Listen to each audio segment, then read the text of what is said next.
अच्छा बच्चों, आज हम क्या निकालेंगे? आयत का क्षेत्रफल ज्ञात करने का सूत्र निकालेंगे। ठीक है, आयत का क्षेत्रफल ज्ञात करने का सूत्र बनाएंगे।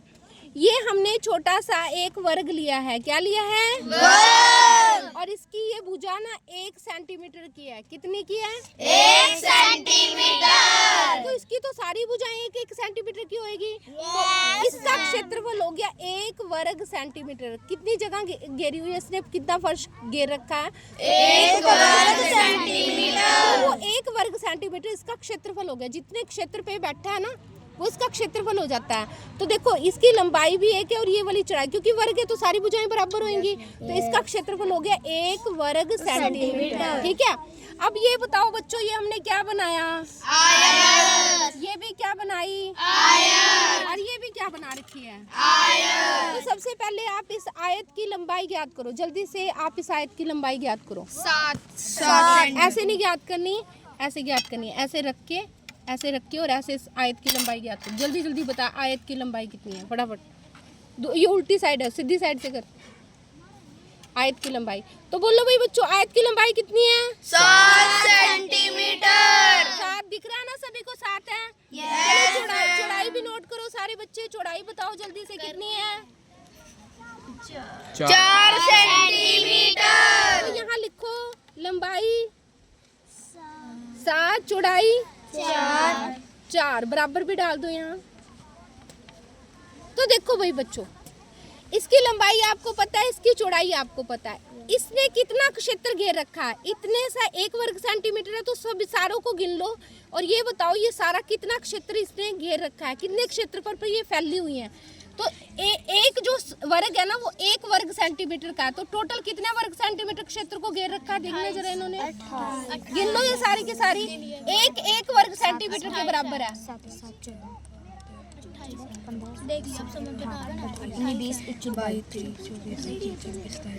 28 आ गया, तो यहाँ लिख दो 28 वर्ग सेंटीमीटर। कितने क्षेत्र पे बिखरी हुई है? 28 वर्ग सेंटीमीटर क्षेत्र पे बिखरी हुई है ना? जितनी जगह पे ये बिखरी हुई है ना, तो मतलब फैली हुई है, तो 28 वर्ग सेंटीमीटर पर फैली हुई है। अब इसकी लंबाई फटाफट जल्दी से नोट करो बच्चों। जल्दी से इसकी लंबाई देखो कितनी है? लंबाई कितनी है? 8 सेंटीमीटर। और चौड़ाई कितनी है? 4 सेंटीमीटर। 8 सेंटीमीटर और 4 सेंटीमीटर। ठीक है, तो अब जरा इस बताना, एक जो छोटा सा वर्ग है ना, एक छोटा सा वर्ग 1 वर्ग सेंटीमीटर का है, तो कितने वर्ग हैं फिर ये? बोलो, गिनो इन्हें। 32 है ये सारे, गिन लो इन्हें। 1 2 3 4 5 6 7 8 9 10 11 12 13 14 15 16 17 18 19 20 यानी कि इसने कितनी जगह घेर रखी है? 32 वर्ग सेंटीमीटर। तो यहाँ लिख दो 32 वर्ग सेंटीमीटर जगह। यहाँ यही लिखना है, 32 वर्ग सेंटीमीटर। अब जल्दी से इसका भी कर दो फटाफट, तीसरे वाले का। तीसरे वाले की लंबाई बोलो फटाफट कितनी? 8 सेंटीमीटर।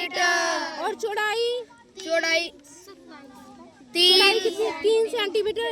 फटाफट ये गिनो कितनी है, सारे बच्चे गिन लो जल्दी से। 2 है 3 है 3 है। तो बोलो कितनी है ये? 27। ये इनको गिनो। 1 2 3 24। 24। तो 24 तो कितने क्षेत्र पर फैली हुई है? 24 वर्ग सेंटीमीटर। अब देखो भाई बच्चों, यहाँ से हमें क्या समझ में आया? इसकी लंबाई कितनी थी? 7। चौड़ाई कितनी थी? 4। तो इसने कितने क्षेत्र को घेरा हुआ था? 28 वर्ग सेंटीमीटर को। इसकी लंबाई कितनी थी? 8। चौड़ाई कितनी थी? 4। इसने कितने क्षेत्र को घेरा? 32 सेंटीमीटर। तो यहाँ से, और इसकी 8 थी और चौड़ाई 3 थी, इसने कितने को घेरा? 24 सेंटीमीटर। 24 वर्ग सेंटीमीटर को। तो कहीं ना कहीं तुम्हें क्या पता चल रहा है कि एक क्षेत्रफल कैसे निकला हुआ? किस किस की? क्या आप हर बार ऐसे ही क्या करोगे? ये बीच में 1-1 वर्ग सेंटीमीटर के स्क्वायर रख के गिना करोगे? No ma'am. तो क्या समझ में आ रहा कि आपका कैसे निकल सकता है क्षेत्रफल?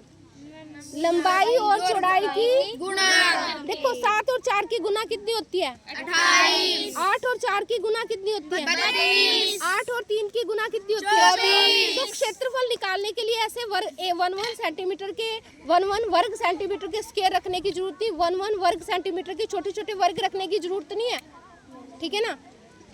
ये जो छोटे छोटे वर्ग है ना, एक का क्षेत्रफल 1 वर्ग सेंटीमीटर है, तो हमें ये रखने की जरूरत नहीं है कि हम एक वर्ग सेंटीमीटर के स्क्वायर सारी जगह रखें और फिर उनको गिने, क्योंकि इससे क्या हो जाता है? लंबा हो जाता है। तो इससे बेटर ये है कि हम क्या करें?